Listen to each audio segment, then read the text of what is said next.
Good morning, everyone. Carlos started with American Insurance Brokers, powered by Equus Financial. So, for all you agents out there, I wanted to share and expand a little bit more on getting past the dreaded "I want to think about it." Again, for a new agent, I know it's very tough to overcome, and sometimes it's hard to think. What do I say that makes sense? And I'm going to be honest with you. There's really no set pattern rebuttal that's like the diamond in the rough. It's the golden spear, so to speak. But there is a mindset, a couple of different things that you can say, and I just want to share with you kind of what works best for me. Um, and this is my disclaimer. This is always my disclaimer when putting a video on here. A lot of you have great managers that produce at an extremely high level and know exactly what they're doing. So, but we all have different takes and different things that we use that is useful for us, right? So, if your manager's telling you not to do something for specific reason, there's a reason why. So, I guess what I'm trying to say is I never want to go against what somebody else is teaching, right? But we all learn from each other, and something that helps me may help you. Okay. So these are just purely suggestions that may or may not be able to help you. Okay. All right. So moving forward, um, when I'm talking to clients, a lot of, and this all always revolves around the fact that you've done a really good job at breaking the ice with the client. You've created that relationship with them in a short amount of time. You've created value in a product, right? So you've made a reasonable and sensible offer to them. And now it just comes down to them trying to crunch the numbers and wanting, thinking about making a decision or thinking about saying the dreaded, "I want to think about it," right? So after a while, after you do this business for a while, you can kind of get the sense when somebody's going to kind of allude to that, right? They're not making a quick decision. They're looking at each other and they're going, "Man, what do you think?" Or "What do I think?" And "What do you think?" I don't know. So one of the things that I do, and this works very, very extremely well. In fact, I want to say 90% of the time, is if I get a client and they're right there, I know I've done a real good job at creating value. I will go ahead and excuse myself. I'll say, "Tom and Mary, you know what? I apologize. I have to take care of something here in the office real quick. Please excuse me. Talk amongst yourselves. Go ahead and mute your phone. You two talk about it for a minute. I just want to make sure whatever you guys do makes sense and it fits within your budget. Okay. But go ahead and discuss it. I'll be right back."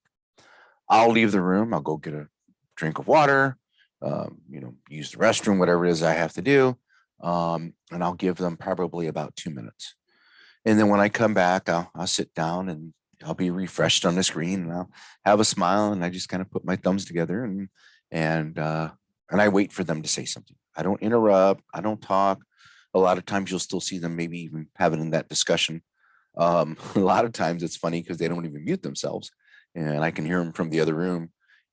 But the reason I do it is sometimes they're both on the same page, but just by not being able to discuss it, right? And by not being able to have that conversation, the husband's not going to say yes and commit the wife to it because he'll get in trouble.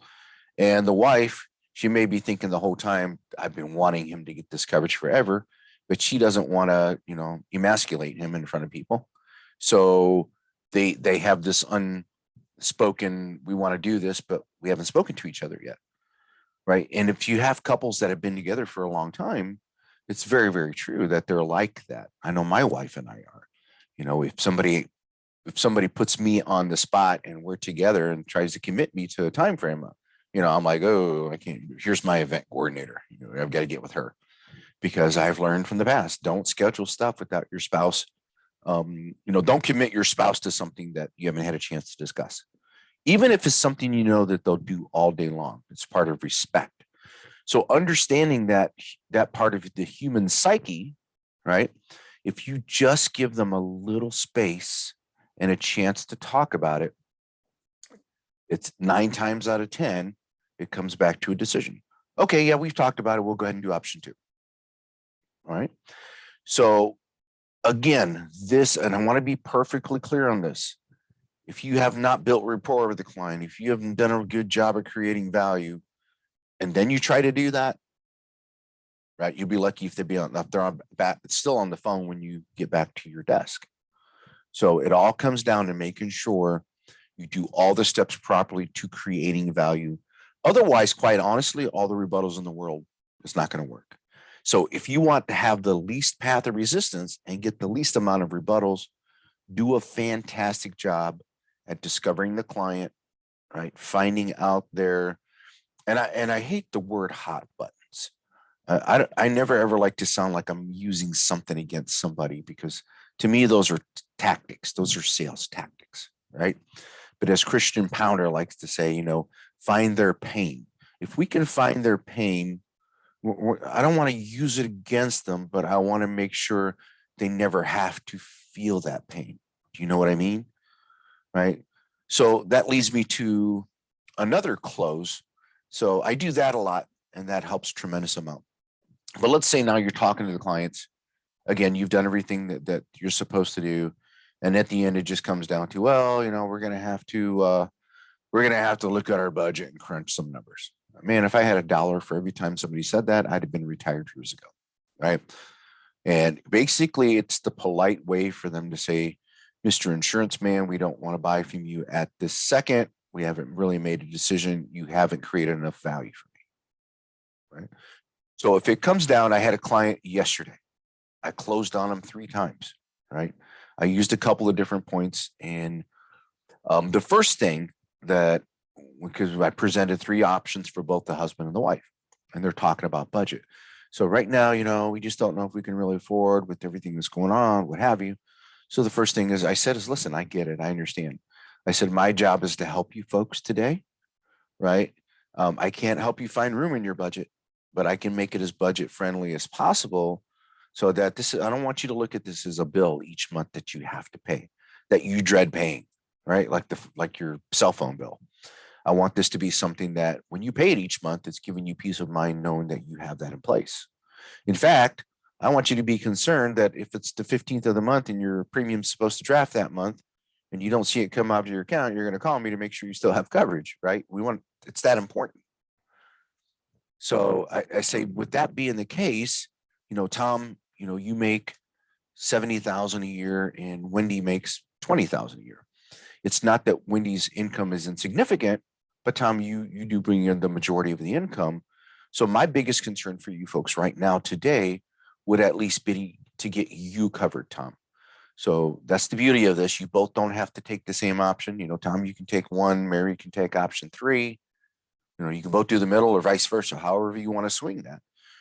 You both don't have to do the same plan, and you both don't have to do a plan. So if it's more feasible for your budget right now to just get you insured, Tom, then let's go ahead and at least do that. Okay, so then the client hems haws a little bit more, and they're like, well, we just don't know that we want to do this right now. And, again, and he just keeps talking about the money. So I said, Tom, I listen, I understand what you're saying, right? But we've already gone through the numbers. You don't have any additional outside coverage. Well, I'm sorry, you have a small amount through your employer, right? And we've already discussed the fact that if something happened to you tomorrow, God forbid, and you didn't walk back through that door, Cindy, what is that going to look for you income wise? I pull the old, what is that going to look like for you? And what is that income? What is that monthly payment? How is that going to fit? How's that going to be fitting into your budget now? She goes, well, that's going to be tough. It's going to be rough. I only make 20,000 a year. Yeah. Right. So again, Tom, this benefit is going to be to make sure that Wendy, I know keep changing names, but I'm using fictitious names, right? That Mary doesn't have to worry about paying that mortgage. So we can at least take that worry off her head. She has a home to live in, because anything you have through work right now, that's going to be replacement of income, man, because your 70,000 is gone immediately. Right. So let the money you have from your employer go towards replacing income, and we'll make sure this mortgage is protected. So Tom and Mary went back a little bit more again, and then finally come back one more time, and he's like, you know what? Yeah, we're we need to think about it again, and we need to look at our budget and this, that, and the other. We could always do this in the future, right? And I say, Tom, you know what? You've got all the time in the world to do this. But let me tell you something. And I want you to understand right now that I'm not trying to put your arm behind your back, right? I'm not trying to force you. I'm just trying to be very, very suggestive here because of what I've seen over the years of doing this. And if you're brand new, you can use a third party.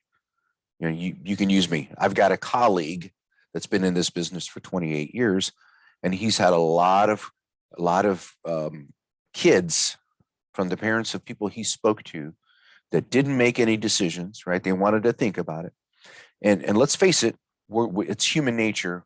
When we want to think about something, we put it on the back burner. Life happens, kids, right? Work, family, pets, whatever. And all of a sudden it stays on the back burner. It doesn't become important anymore. We don't really bring it back up unless we have to, right? So number one, it's most likely not going to get done if you don't do it.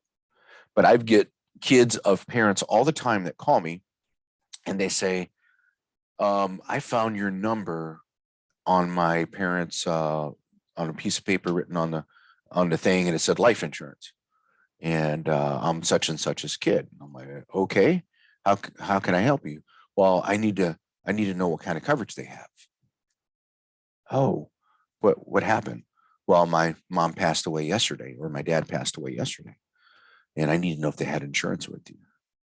And I have to look through my records and say, no, I'm very sorry to tell you, we did have a conversation, but they didn't do anything at the time they wanted to think about it. And then you can just hear them deflated and the big sigh in their voice. And it's like, well, they didn't have anything. We're trying to find if they had. Is there any way to find out what they had? I'm sorry, no. I can't. I don't know. I'm sorry. Right. And it makes you feel like crap. And I'm explaining it to the client this way, right? It makes me feel really bad because if I would have just pushed a little bit more in a more friendly, persuasive way, I could have helped these people out. I could have helped these kids, and they wouldn't be wondering how to take care of these expenses, right? So what I'm trying to say to you, Tom, is even if we just started out with the base plan, the third option, right?